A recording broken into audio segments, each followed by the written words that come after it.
ഞാൻ ആ കല്യാണമാലയ്ക്ക് അഡ്വാൻസ് കൊടുക്കാൻ വെച്ചിരുന്ന ബില്ല് ഇവിടെ വെച്ചിരുന്നു. വല്യുഞ്ഞ് കണ്ടായിരുന്നോ? ഇവിടെ ഒന്നും കാണുന്നില്ലല്ലോ. ഇനി കിച്ചണിൽ എങ്ങനെ വെച്ചിട്ടുണ്ടോ പോയി നോക്കട്ടെ. കല്യാണി, എന്താ വല്യുഞ്ഞ്? നീ മനഃപൂർവ്വം എന്റെ മുന്നിൽ നിന്ന് ഓടി ഒളിക്കാൻ ശ്രമിക്കുകയാണോ? ഞാനെന്തിനാ ഓടി ഒളിക്കാൻ ശ്രമിക്കണേ? ഇന്നൊരു ദിവസം കൂടിയല്ലേ എനിക്ക് വല്യുഞ്ഞിന്റെ അടുത്ത് നിൽക്കാൻ സാധിക്കൂ. നാളെ വല്യുഞ്ഞിന്റെ കല്യാണമല്ലേ? അതെ, നാളെ നീ എനിക്ക് കല്യാണം നടത്തി തരുന്ന ദിവസമാ. എന്തൊക്കെ കാര്യങ്ങൾ അടുപ്പിക്കാനുള്ളതെന്ന് വല്യുഞ്ഞിന് വല്ല ഐഡിയ ഉണ്ടോ? ഇതൊക്കെ ഞാൻ തന്നെ ചെയ്യണം. ആ പൂജാരി വിളിച്ചിട്ട് ഇതുവരെ കിട്ടിയിട്ടില്ല. ഞാൻ പോട്ടെ വല്യുഞ്ഞ്. നിൽക്ക. നീയും ഞാനും തമ്മിൽ എന്നേക്കുമായി പിരിയാൻ ഇനി മണിക്കൂറുകൾ മാത്രമേ ഉള്ളൂ.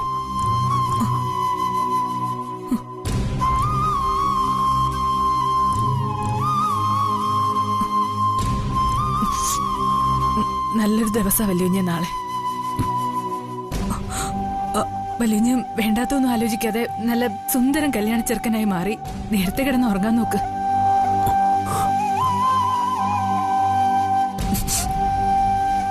കല്യാണി,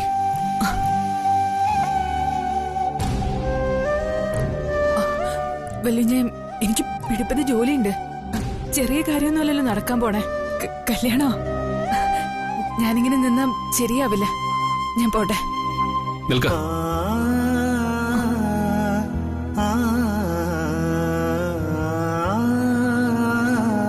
നിന്റെ ഹൃദയത്തിൽ നിന്ന് എന്നെ ഇത്ര വേഗം അടർത്തി മാറ്റാൻ നിനക്ക് എങ്ങനെ കഴിയുന്നു കല്യാണി?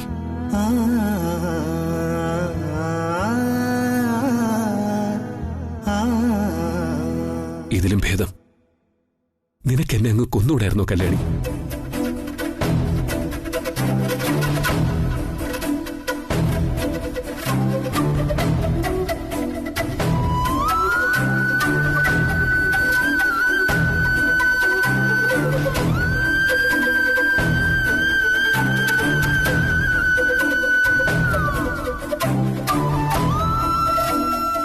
ഹായ് ആനന്ദ്.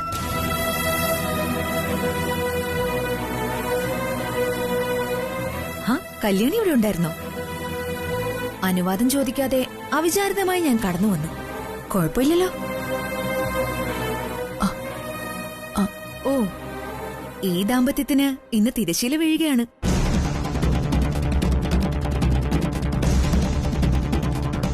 അല്ല കല്യാണി, നിങ്ങൾക്കെന്തെങ്കിലും അവസാനമായിട്ട് സംസാരിക്കണമെങ്കിൽ ആവാട്ടോ. ഞാനൊരു തടസ്സമാവില്ല. പക്ഷേ ഇന്നുകൊണ്ട് അവസാനിച്ചിരിക്കണം. ക്ഷമിക്കണം, അങ്ങനെയൊന്നുമില്ല. ഞാനിവിടെ ഒരു ബില്ല് നോക്കാനായിട്ട്. എന്ത് ബില്ല്? ഓ, ഇത്രയും നാളും ഒരുമിച്ച് ജീവിച്ചതിന്റെ കണക്കുകൾ എഴുതിയ ബില്ല? അതോ നഷ്ടപരിഹാരം എന്തെങ്കിലും?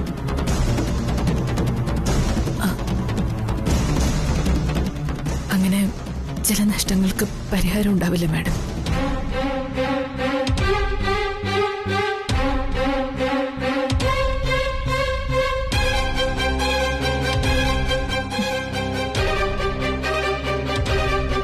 ആനന്ദ്, ഇനി നമുക്കല്പം സ്വസ്ഥമായി സംസാരിക്കണം.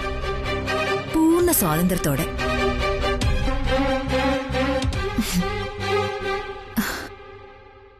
ഞാൻ എത്ര സ്വപ്നം കണ്ട ആളാണെന്നോ എന്റെ കൺമുന്നിൽ ഇങ്ങനെ നിൽക്കുന്നത്. ദൈവത്തിന്റെ ഓരോ അത്ഭുതങ്ങളെ. കത്തിക്കരിഞ്ഞ ആ സ്വപ്നങ്ങളുടെ ചാരവും വാരി ഡൽഹിയിലേക്ക് പറന്നവളാ ഞാൻ. ആനന്ദ് ജീവിച്ചിരിക്കുന്ന ഈ മണ്ണിലേക്ക് ഇനി ഇല്ല എന്ന പ്രതിജ്ഞയുമായി. ആ എന്നെയാ ചിറകു വെച്ച സ്വപ്നങ്ങളുമായി ദൈവം തിരിച്ചെത്തിച്ചിരിക്കുന്നത്. എന്റെ കടിഞ്ഞൂൽ വൺ സൈഡ് പ്രണയകഥയിലെ രാജകുമാരനോടൊപ്പം ജീവിക്കാൻ.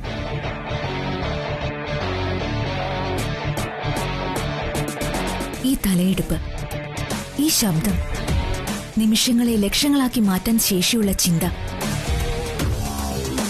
ഈ കണ്ണിന്റെ തീക്ഷ്ണത, ഒക്കെ ഞാൻ സ്വന്തമാക്കാൻ ആഗ്രഹിച്ചതാ. വൈജയന്തി, ഞാൻ വല്ലാതെ അസ്വസ്ഥനാ. എന്നുവെച്ചാ ഇന്ന് ഞാൻ വളരെ ക്ഷീണിതനാ. നമുക്ക് നാളെ സംസാരിക്കാം. ഓക്കെ. ആനന്ദ് റെസ്റ്റ് എടുത്തോളൂ. ഞാൻ ശല്യപ്പെടുത്തുന്നില്ല. ഒന്ന് കാണണമെന്ന് തോന്നി, അത്രേ ഉള്ളൂ. നാളെ പുതിയൊരു ജീവിതം ആരംഭിക്കാനുള്ളതാ. ഉറങ്ങിക്കോളൂ, ശാന്തമായി ഉറങ്ങിക്കോളൂ. Good night and sweet dreams.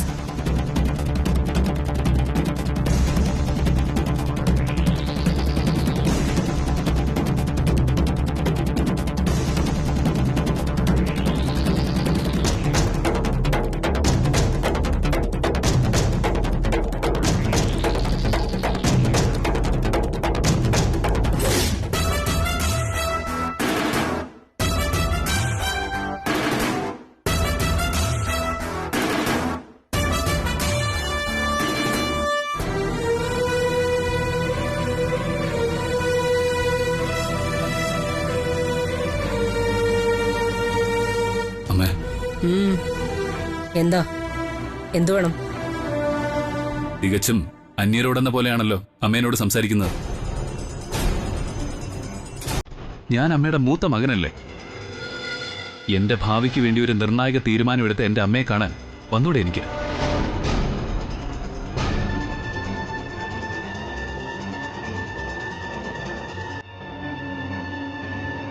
എന്തിനും ഏതിനും അമ്മയെ ധിക്കരിക്കുന്ന മകനല്ലേ? അപ്പൊ തിരിച്ചു ഇങ്ങനെയൊക്കെ പ്രതീക്ഷിച്ചാ മതി. എന്തിനും ഏതിനൊന്നും ഞാൻ എന്റെ അമ്മയെ ധിക്കരിച്ചിട്ടില്ല. അമ്മ പറയുന്നത് കേട്ട് വളർന്ന മകനാ ഞാൻ. അമ്മയുടെ വാക്കായിരുന്നു എന്റെയും വാക്ക്. അമ്മയുടെ ലോകമായിരുന്നു എന്റെയും ലോകം. എന്നെ ജീവന് തുല്യം സ്നേഹിക്കുന്ന എന്റെ അമ്മ എന്റെ ഒരു ഇഷ്ടം അംഗീകരിച്ചതിലൊന്നും ഞാൻ തെറ്റിദ്ധരിച്ചു. അത് മാത്രമേ ഞാൻ അമ്മയോട് തെറ്റായി ചെയ്തിട്ടുള്ളൂ. അമ്മയ്ക്ക് വലിയൊരു തെറ്റും എനിക്ക് വലിയൊരു ശരിയുമായിട്ടുള്ള ആ കാര്യം എന്തായാലും നടന്നു കഴിഞ്ഞു. അതിന്റേതായ എല്ലാ ശിക്ഷകളും ഞാൻ അമ്മയിൽ നിന്ന് അനുഭവിച്ചും കഴിഞ്ഞു. ഇനി എന്നെ ശിക്ഷിക്കരുത്. ഞാൻ നിന്നെ എങ്ങനെ ശിക്ഷിച്ചു എന്നായി പറയുന്നത്? അമ്മയുടെ സ്നേഹം കിട്ടാതിരിക്കുന്ന തന്നെയാണല്ലോ ഏറ്റവും വലിയ ശിക്ഷ. മാതാവിന്റെ പ്രതീക്ഷകൾക്കൊത്ത് വളരാത്ത മക്കളിൽ നിന്ന് ഏതൊരു മാതാവും അകന്നു പോവും. അത് സ്വാഭാവികം. നിന്റെ കാര്യത്തിൽ സംഭവിച്ചതും അത് തന്നെയാ. എനിക്കധികം നേരം സംസാരിക്കാൻ താല്പര്യമില്ല. നീ വന്ന കാര്യം പറയും. കല്യാണി എന്ന പെൺകുട്ടിയെ ഞാൻ വിവാഹം കഴിച്ചതിന്റെ പേരിൽ അമ്മയുടെ പകയും പ്രതികാരവും എന്നെങ്കിലും അവസാനിക്കുമെന്ന് ഞാൻ പ്രതീക്ഷിച്ചു. എന്നാൽ അത് ഉണ്ടായില്ലെന്ന് മാത്രമല്ല, ഇപ്പൊ ഇതാ എങ്ങനെയോ അമ്മയുടെ ലക്ഷ്യം ഫലം കാണുകയും ചെയ്യുക. ഞാനും കല്യാണിയും ഭാര്യ ഭർത്താക്കന്മാരായി ജീവിക്കരുതെന്ന് എന്റെ അമ്മയുടെ പ്രതിജ്ഞയായിരുന്നു. അത് അമ്മ നടപ്പാക്കുന്നു. അമ്മ അതിൽ വിജയം കണ്ടെത്തി കഴിഞ്ഞു. എന്തിനാമ ഈ മഹാപാപം ചെയ്യുന്നത്? എന്തിനാമ എന്റെ ഹൃദയം ഇങ്ങനെ കീറി മുറിക്കുന്നത്?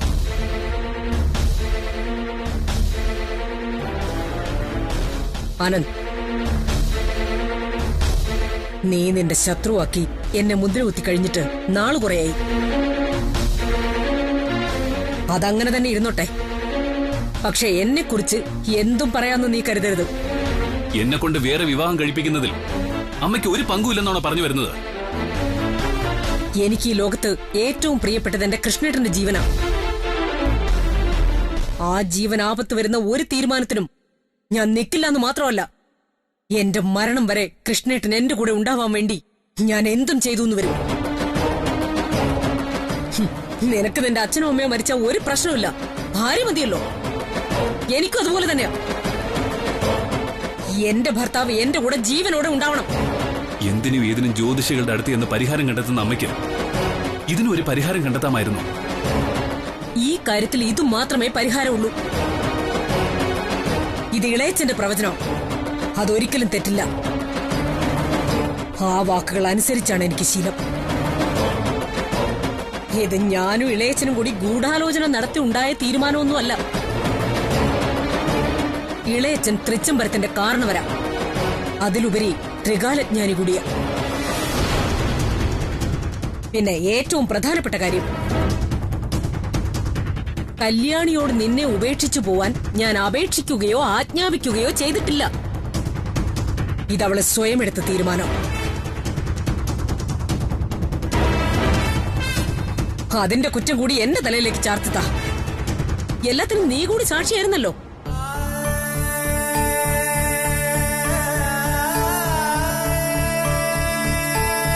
നിക്ക്.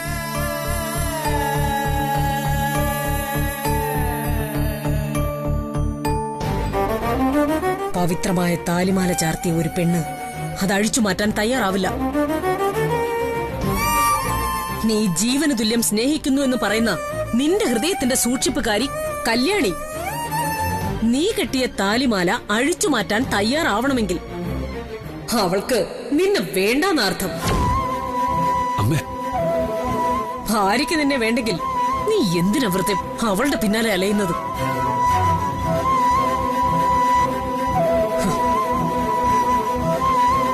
കഴിഞ്ഞുപോയ സമയവും വാക്കും നഷ്ടപ്പെടുത്തിയ വിശ്വാസവും ഒരിക്കലും തിരിച്ചു കിട്ടില്ല. നിന്റെ ജീവിതത്തിൽ ഇതെല്ലാം സംഭവിച്ചു കഴിഞ്ഞു.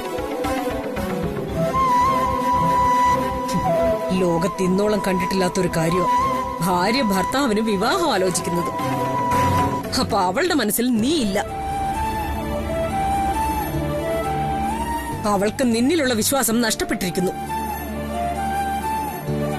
തൃച്ചംബരത്ത് ആചാരപ്രകാരം ഒരു പെണ്ണ് അവളുടെ കഴുത്തിൽ നിന്നും താലിമാല ഊരി മാറ്റുന്നത് അവളുടെ മനസ്സിൽ ഭർത്താവ് മരിക്കുമ്പോഴാ. അവളുടെ മനസ്സിൽ നീ മരിച്ചു. അമ്മ പറഞ്ഞത് എന്റെ പുന്നാര മോന് മനസ്സിലായിട്ടുണ്ടാവുമല്ലോ.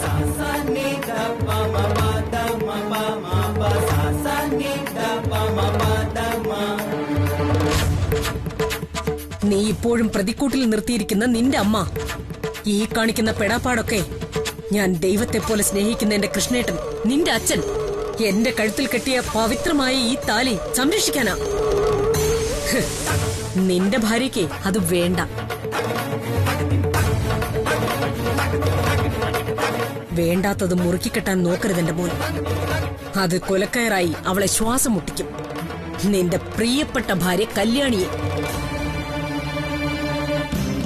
എന്താ നാവറിഞ്ഞു പോയോ എന്റെ മോന്? അവള് നീ കെട്ടിയ താലിമാല സംരക്ഷിക്കണമെന്ന് അലറി വിളിച്ച് പറയുന്നത് വരെ തൃച്ചംബരത്ത് ആനന്ദകൃഷ്ണന് മൗനമായിരിക്കുന്നതാ നല്ലത്. ഔട്ട്.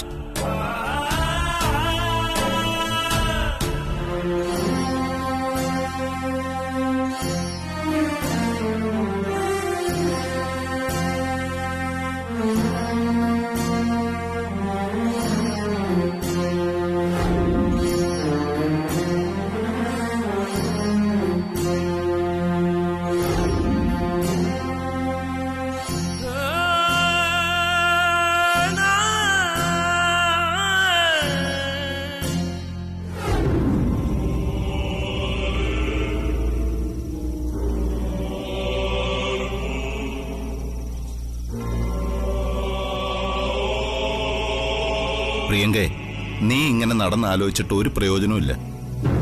തൃച്ചംബരത്തെ കല്യാണമേളം തുടങ്ങിക്കഴിഞ്ഞു. കല്യാണമേളമൊന്നും അല്ല ശ്രീയേട്ടാ, അവിടെ കണ്ണീർ കല്യാണമാണ് നടക്കാൻ പോകുന്നത്. ആ വൈജയന്തിയെ കിഡ്നാപ്പ് ചെയ്യാനുള്ള നിന്റെ പദ്ധതി പാടിയതാ അപകടമായത്. അതഖില ഒരു മുഴ മുമ്പേ അറിഞ്ഞു. അത്രയും നമ്മൾ പ്രതീക്ഷിച്ചില്ല. ആ ശിവരാമന്റെ മരണം കാണാനുള്ള മോഹം നടക്കൂ? ശ്രീയേട്ടൻ സമാധാനായിട്ടിരിക്കെ, മരണമൊക്കെ നമുക്ക് കാണാം.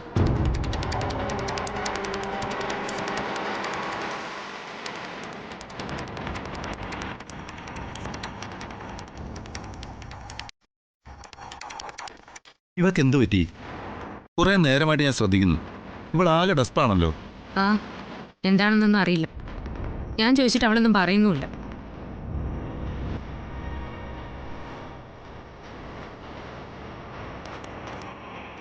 എന്ത് പറ്റി ഗംഗേ?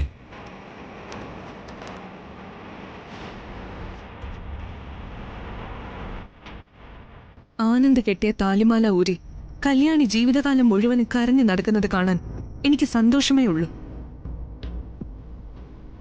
പക്ഷെ ആനന്ദ് വീണ്ടും മറ്റൊരു പെണ്ണിനെ ഭാര്യയായി സ്വീകരിക്കുന്നതും അവളെ അഖിലാണ്ടേശ്വരി തൃച്ചംബരത്തെ അനന്തരാവകാശിയായി വാഴിക്കുന്നതും എനിക്ക് സഹിക്കാവുന്നതിലും അപ്പുറത്താണ്.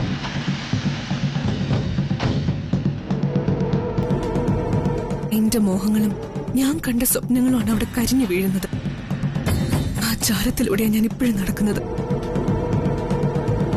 പ്രതികാരവുമായാണ് ഞാൻ തൃച്ചംബരത്തേക്ക് ചെന്നതെങ്കിലും ആനന്ദ് എന്റെ വലിയൊരു സ്വപ്നമായിരുന്നു. അന്നും ഇന്നും ഇന്നും ഇനി മരണം വരെ ഒരു പുരുഷനെ എന്റെ മനസ്സിലുള്ളൂ. അത് തൃച്ചംബരത്ത് ആനന്ദകൃഷ്ണനാ.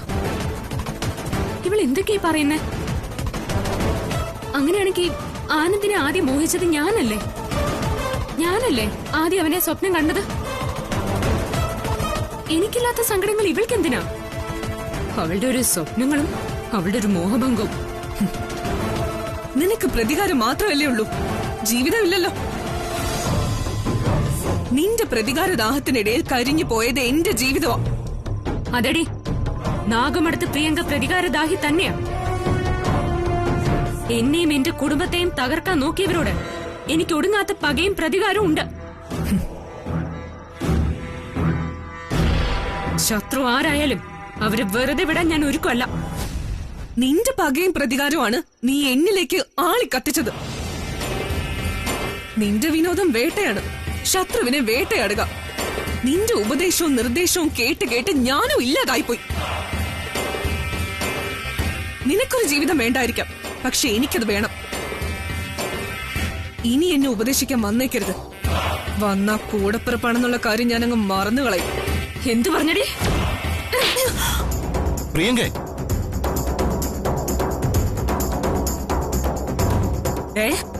എന്നെ നിയന്ത്രിക്കാൻ വന്നേക്കരുത്.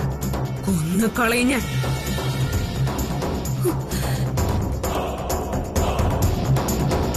എന്താ പ്രിയങ്ക ഇത്? നിങ്ങൾ തമ്മിൽ തല്ലിയ എല്ലാ പ്രശ്നങ്ങൾക്കും പരിഹാരമാവൂ? പിന്നെ ഇവള് പറഞ്ഞത് കേട്ടില്ലേ? ഇവളുടെ കാര്യത്തില് ഞാനല്ലാതെ ആരാ ഇടപെടാനുള്ളത്?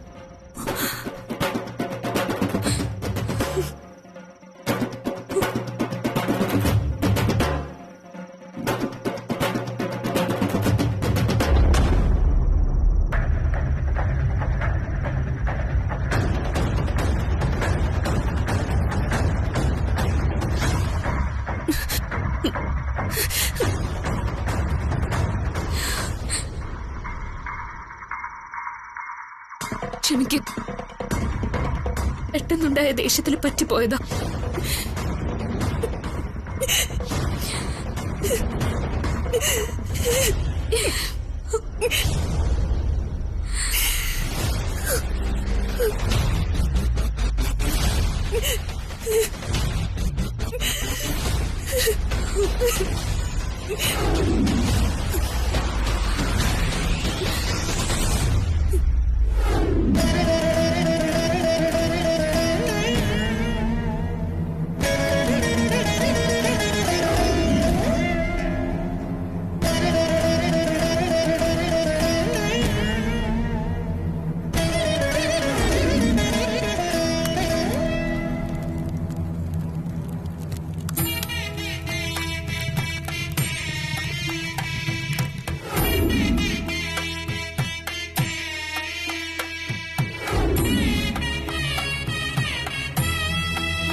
നമസ്കാരം.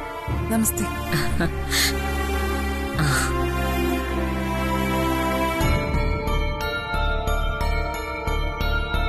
നന്ദന,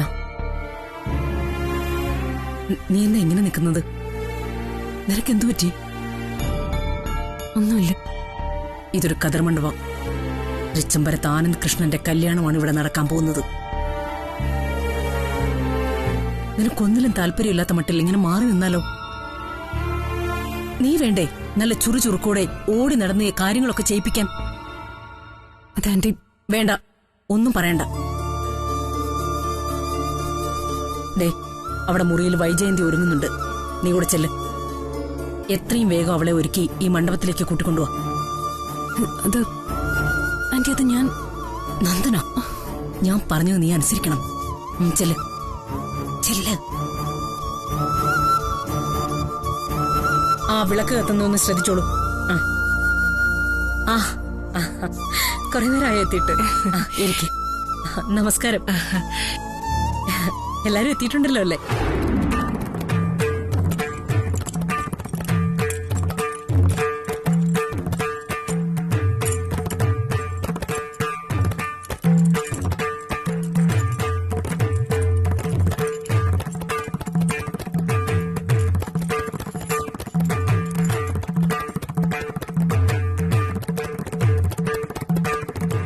ഹായ്.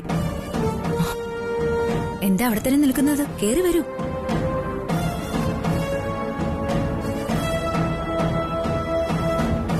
സോറി, നന്നായിട്ട് പരിചയപ്പെടാൻ പോലും ഇതുവരെ കഴിഞ്ഞിട്ടില്ല. അതെ, നിങ്ങളെ രണ്ടുപേരെ കുറിച്ചും ഞാൻ കേട്ടിട്ടുണ്ട്. കല്യാണി യാതൊരു വിദ്യാഭ്യാസവും ഇല്ലാത്ത പെണ്ണാണെന്നും അടുക്കള ജോലിക്കായി അവിടെ വന്നതാണെന്നും, പക്ഷെ നന്ദന MBA ഗോൾഡ് മെഡലിസ്റ്റ് ആണെന്നും വലിയ ഹോട്ടൽ ബിസിനസ്സുകൾ നടത്തുന്നുണ്ടെന്നും. എന്താ, കേട്ടതൊക്കെ ശരിയല്ലേ? ഒരുങ്ങിയൊന്ന് തിരക്കാൻ അഖിലാന്റി പറഞ്ഞു, അങ്ങനെ വന്നത്. ഒരുങ്ങിയിരിക്കുകയാണെന്ന് പറയും. ഒന്ന് നിന്നേ, ഒരു കാര്യം ചോദിക്കാനായിരുന്നു. ഈ കല്യാണത്തിന് നന്ദനയ്ക്ക് താല്പര്യമില്ലേ? മനസ്സിലായില്ല. ഇല്ല, നിങ്ങളുടെ നിൽപ്പും ഭാവമൊക്കെ കണ്ടപ്പോ അങ്ങനെ തോന്നി, അതുകൊണ്ട് ചോദിച്ചതാ. ആർക്കോ വേണ്ടി ഒരുങ്ങി നിൽക്കുന്ന പോലുണ്ടല്ലോ. അങ്ങനെ അങ്ങ് പോയാലോ? എനിക്ക് കല്യാണി ഒന്ന് കാണണമെന്നുണ്ട്. കല്യാണിയോട് ചില കാര്യങ്ങൾ സംസാരിക്കാനുണ്ട്. നന്ദന കല്യാണിയോടൊന്ന് വരാൻ പറയോ? ഞാൻ പറയാം.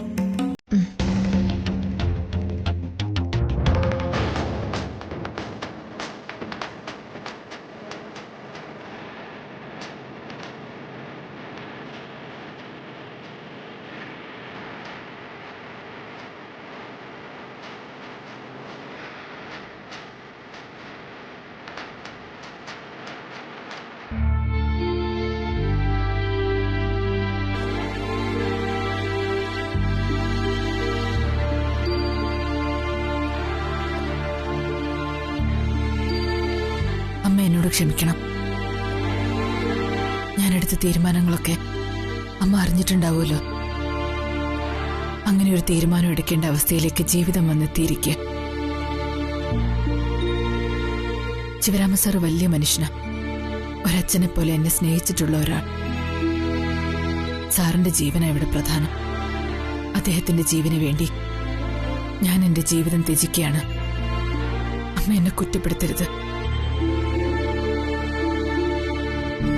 ഞാൻ എന്തൊക്കെ ചെയ്താലും എത്രയൊക്കെ സ്നേഹിച്ചാലും അഖില മേഡത്തിന് ഒരിക്കലും ഒരു മരുമകളായിട്ട് എന്നെ അംഗീകരിക്കാൻ പറ്റില്ല.